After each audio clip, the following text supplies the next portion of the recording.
Un argentino triunfando en España, Mechi. Así es, Nacho Agus, ¿cómo anda? Muy buenas tardes, efectivamente. Vamos a hablar de una obra de teatro que se está por estrenar dentro de muy poquito en la cartelera teatral española, pero además les iba a preguntar, no les voy a preguntar, les iba a preguntar qué pondrían ustedes adentro de un museo de la ficción.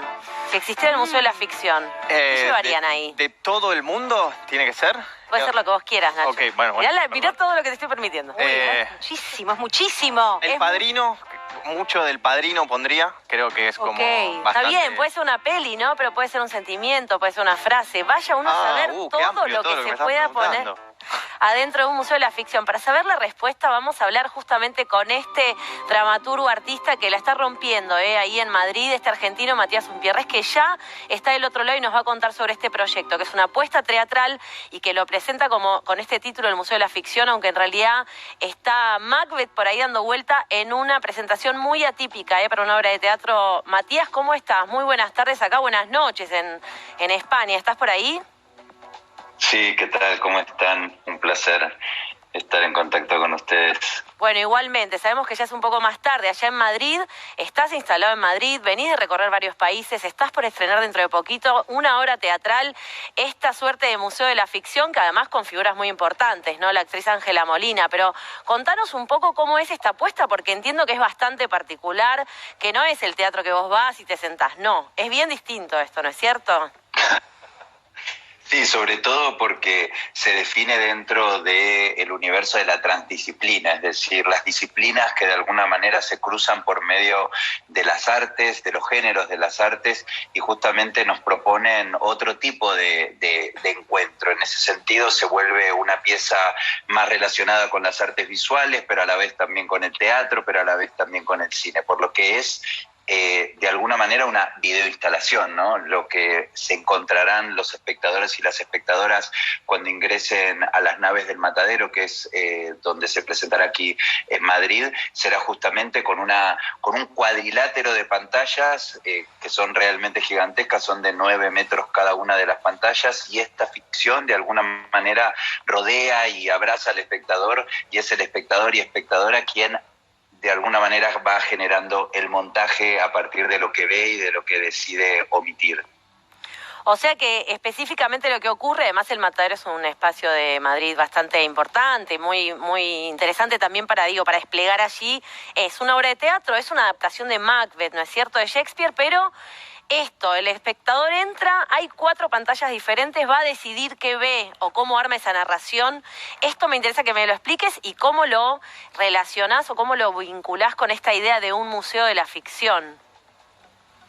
Bueno, de alguna manera mi trabajo empezó hace unos años a presentarse en distintos museos, en distintas ciudades del mundo, y siempre me llamaba la atención en realidad si los museos guardan para la posteridad el conocimiento humano. Entonces siempre me preguntaba, ¿y dónde está la ficción? Y la ficción generalmente, por ese carácter efímero que tiene y ese modo de relacionarse que en realidad es por medio de distintos dispositivos que van desde el libro al cine, a la televisión y demás, son muy difíciles de entrar justamente en la lógica del museo, y es por eso que ahí empieza a haber un problema. Entonces justamente lo que trata el Museo de la Ficción es de tener el tiempo y generar un modo de dramaturgia espacial y de acción dramática que pueda desplegarse más allá de justamente el cuerpo efímero del actor, por ejemplo, en escena. Por eso se trata de una videoinstalación, y cuando uno ingresa es tal como vos lo decís, se encuentra con esta pieza que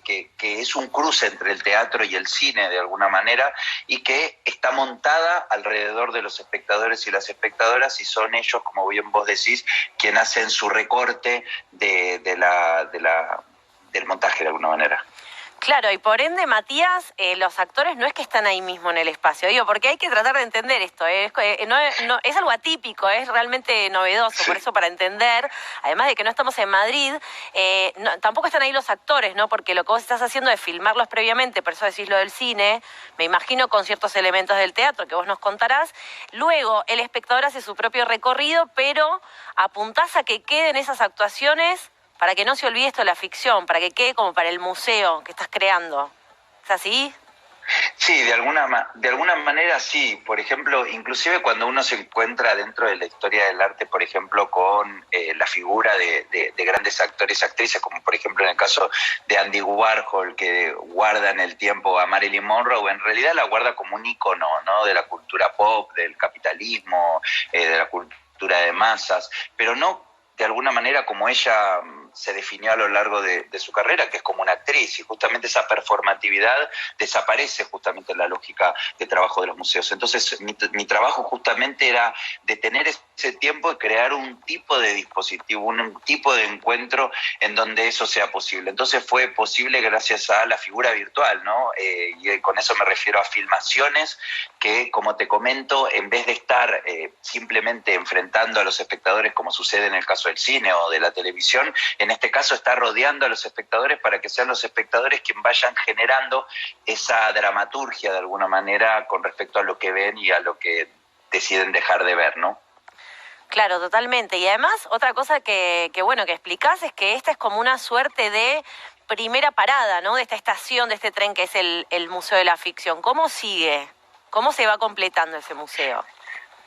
Bueno, la primera, como vos bien decís, es una adaptación de Macbeth de William Shakespeare que está adaptada a la década del 90 en España, una época muy parecida en cierta medida, a pesar de grandes diferencias igualmente, pero parecida en cierta medida a ese capitalismo rabioso que entró en la Argentina en la década del 90 y que de alguna manera, bueno, transformó el país en muchos sentidos. Entonces, en ese punto y en esa época tan codiciosa y compleja y con bastantes archivos oscuros para nuestra historia, sucede algo excesivamente dramático en ese punto. Y era por eso que la primera pieza que quería presentar en el Museo de la Ficción era justamente una tragedia, y nadie mejor que Shakespeare con su Macbeth para poder justamente basarnos en esa historia. Ahora, el Museo de la Ficción va a seguir.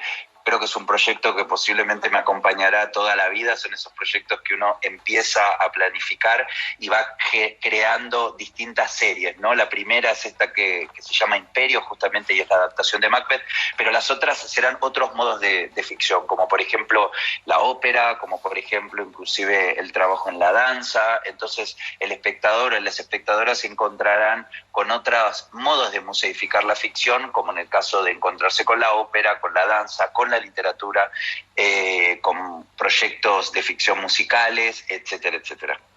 Total. Pero eso viene por delante todavía. Claro, todavía falta que estrene esta obra, que va a ser nada menos el 8, va a estar ahí del 8 al 13 de junio, ahí en la cartelera de Madrid, y además es una de las actrices que estás dirigiendo en esta apuesta atípica, en esta video, performance, cine, teatro, es Ángela Molina, nada menos, ¿no? Es una gran actriz española. ¿Cómo fue? Lo último que te pregunto, Matías, ¿cómo fue el trabajo con ella, que para mí siempre será la actriz de Las cosas del querer? Y ya se me cayó el documento con esta referencia.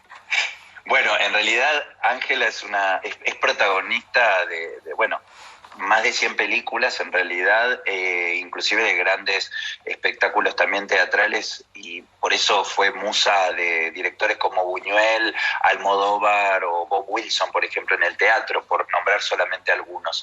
Y por eso el Museo de la Ficción también trata de tener en el tiempo la performatividad y las actuaciones de grandes actrices como ella, que dieron muchísimas ganas de participar. Es una experiencia que es diferente para el público, pero también para los actores, ¿no? Eso es un trabajo atípico que les permite inclusive relacionarse de otra manera con su público e ingresar en otros lugares que no son normales para quienes trabajamos en la ficción, que son los museos. En ese sentido, también completan el elenco otros grandes nombres como Ana Torrent, que seguramente la reconocerán de películas como Criacuervos o Tesis, que son películas míticas del cine español, o Elena Naya, que la podemos ver desde grandes películas de Hollywood, por ejemplo, La piel que habito, protagonista de la película de Almodóvar, o Robert Lepage, que es uno de los grandes directores y actores del teatro canadiense e internacional. Bueno, luego Chema Tena, Javier Pereira, bueno, muchísimos otros actores y actrices